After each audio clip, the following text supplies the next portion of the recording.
Good morning students. पाठ हम पढ़ रहे हैं एक कहानी है भी। इसकी लेखिका है मन्नू भंडारी। देखिए बेटा, लास्ट जो पैसेज हम करेंगे आप ध्यान से देखेंगे। आज पीछे मुड़कर देखती हूँ तो इतना तो समझ में आता ही है। क्या तो उस समय मेरी उम्र थी और क्या मेरा भाषण रहा होगा। क्या बताया लेखिका ने कि आज मैं सोच विचार करती हूँ उस समय मैं कितनी छोटी थी। मैंने 10वीं कक्षा ही उत्तीर्ण की थी। तब जैसे मैं शीला अग्रवाल, हिंदी की प्राध्यापिका शीला अग्रवाल से मेरी मुलाकात हुई। उस समय मेरी क्या उम्र थी मुझे कुछ समझ नहीं आता था, लेकिन उस समय जो मेरी उम्र थी, क्या मेरा भाषण रहा होगा, कितना लोगों पर प्रभाव पड़ा और कैसे लोग इकट्ठे होते थे मेरे भाषण सुनने के लिए, नारे लगाते थे। और मेरे जैसे कॉलेज में एक ही इशारे पर सभी कॉलेज की लड़कियां इकट्ठी हो जाती थी। तो ऐसा क्या था? तो देखिए, यह तो डॉक्टर साहब का स्नेह था। जैसे उनके पिताजी को डॉक्टर अम्बालाल ने आकर बताया कि तुम्हारी बेटी ने बहुत ही अच्छा भाषण दिया, और जो उनके मुंह से प्रशंसा बनकर बह रहा था। और यह भी हो सकता है कि आज से 50 साल पहले अजमेर जैसे शहर में चारों ओर से उमड़ती भीड़ के बीच एक लड़की का बिना किसी संकोच और झिझक के यूं धुआंधार बोलते चले जाना ही इसके मूल में रहा हो। क्या बताया कि जो इतनी उपलब्धियां जो मैंने हासिल की है ये मेरा तुक्का ही है, या क्या पता वो जो डॉक्टर अम्बालाल थे उन्होंने मेरा बहुत ही गर्मजोशी से स्वागत किया और मेरे भाषण के बारे में मेरी पिताजी को बधाई देने के लिए घर आए और उन्होंने खूब धुआंधार प्रशंसा की।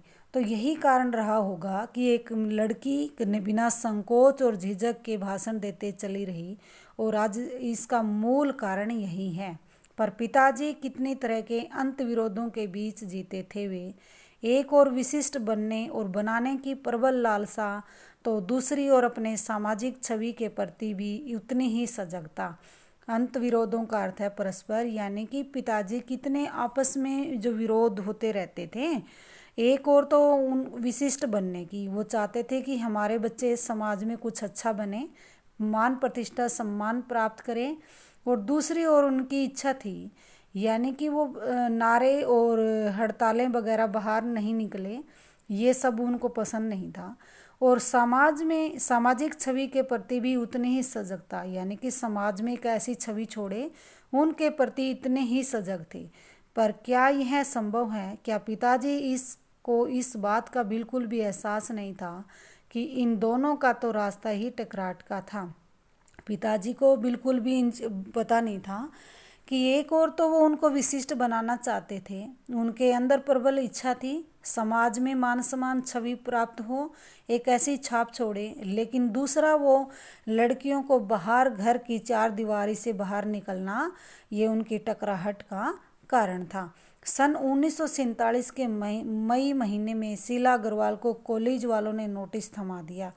हिंदी के प्राध्यापिका शीला अग्रवाल को और लेखिका को जैसे कॉलेज से बाहर निकाल दिया, और शीला अग्रवाल को भी 1947 में मई के महीने में नोटिस थमा दिया, कॉलेज से निकाल दिया, लड़कियों को भड़काने और कॉलेज का अनुशासन बिगाड़ने के आरोप में। यानी कि वो लड़कियों को भड़काती हैं और कॉलेज में अनुशासन भंग करने के आरोप में। इस बात को लेकर हुड़दंग न मचे, इसलिए जुलाई में थर्ड ईयर की क्लासेज बंद करके हम 2-3 छात्राओं का प्रवेश निषिद्ध कर दिया। निषेध यानी कि मना कर दिया, हमें थर्ड ईयर में कॉलेज में दाखिला लेने से मना कर दिया। हुड़दंग तो बाहर रहकर भी इतना मचाया कि कॉलेज वालों को अगस्त में आखिर थर्ड ईयर खोलना पड़ा, यानी कि हमें हमारा दाखिला लेना पड़ा। हमने इतना हुड़दंग मचाया कॉलेज से बाहर, कॉलेज वालों ने अगस्त के आखिर महीने में थर्ड ईयर में हमारा प्रवेश करना पड़ा। जीत की खुशी पर सामने खड़ी बहुत बहुत बड़ी चिर प्रतीक्षित खुशी के सामने वह खुशी बिला गई। शताब्दी की यह सबसे बड़ी उपलब्धि 15 अगस्त 1947। क्या बताया कि उस समय जो उनकी रंगों में आज़ादी की प्राप्ति का जो जोश था, उनके रगों में खून का जो लावा बह रहा था, उस जोश ने उनके अंदर के डर को समाप्त कर दिया था। और लेकिन उन्होंने इतना हुड़दंग मचाया और उनकी जीत हुई, और उन्होंने थर्ड ईयर में प्रवेश कर लिया, कॉलेज में दाखिला मिला। लेकिन उससे ज़्यादा उनकी खुशी थी कि यानी कि उन्होंने अपने देश को स्वतंत्रता आंदोलन में बढ़ चढ़कर भाग लिया और वह जीत थी 15 अगस्त 1947। हमारे देश की सबसे बड़ी जीत थी। उनकी कौन सी सबसे बड़ी उपलब्धि थी? 15 अगस्त 1947, यानी हमारा भारत 15 अगस्त 1947 को आज़ाद करवा दिया, अंग्रेज़ों के शिकंजे से आज़ाद करवा लिया।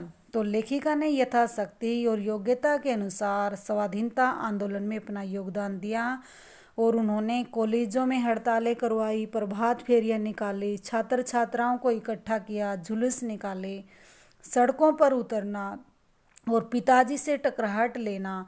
इन सभी विचारधाराओं का विरोध करते हुए वे आगे बढ़ते गई और श्रीमती हिंदी की प्राध्यापिका शीला अग्रवाल ने एक समर्थक के रूप में बहुत ही अच्छा योगदान दिया और उन्होंने एक दिन सफलता हासिल की। वो सफलता थी, उनकी सबसे बड़ी उपलब्धि थी 15 अगस्त 1947। धन्यवाद बेटा।